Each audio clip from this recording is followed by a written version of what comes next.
Hey, how's it going? My name is Ahmed. I'm with No Flood Florida. Just wanted to show you the screening tool and how to use it and what it means.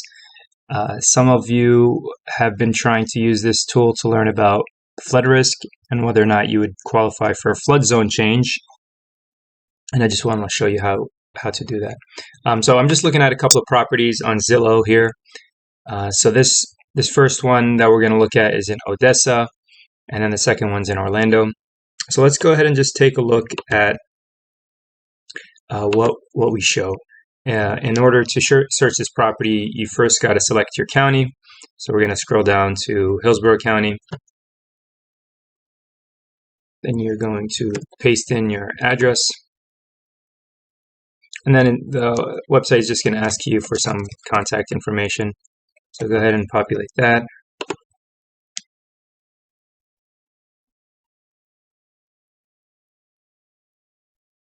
All right, great. So this first one says, good news, it is not recommended to pursue a letter of map amendment for this property. And what this means is this property is in the flood zone X, which is the low risk flood zone. It is not considered in a special flood hazard area. If it was in the special flood hazard area, such as A or AE, you would most likely be required to have flood insurance if you had a mortgage on this property. So that is good. And let's say you're looking at another property, so you're going to click search another property, and we're going to search this property here in Orlando. So we're just going to go to Orange County, paste in our address, and click proceed.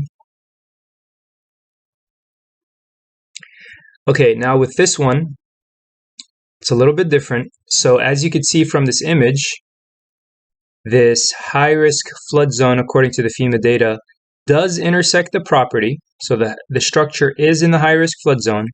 However, based on the elevation of the structure, it should not be in the flood zone because the elevation is higher. It's about 2 feet higher than the base flood elevation. So what does that mean?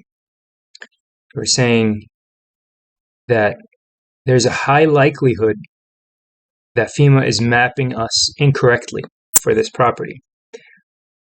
So that's great. It's not great that FEMA is mapping it incorrectly, but it's great that we have a high likelihood of qualifying for this letter of map amendment.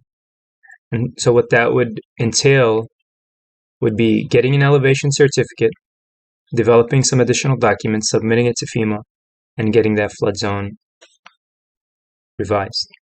So you would be able to just click finalize LOMA request, submit some information to us, and we would be able to help you through that whole process. And our process is guaranteed.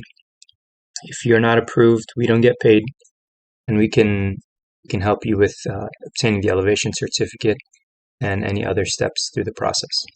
If you have any questions, email us at info@nofloodflorida.com, and you could also give us a call. Thank you.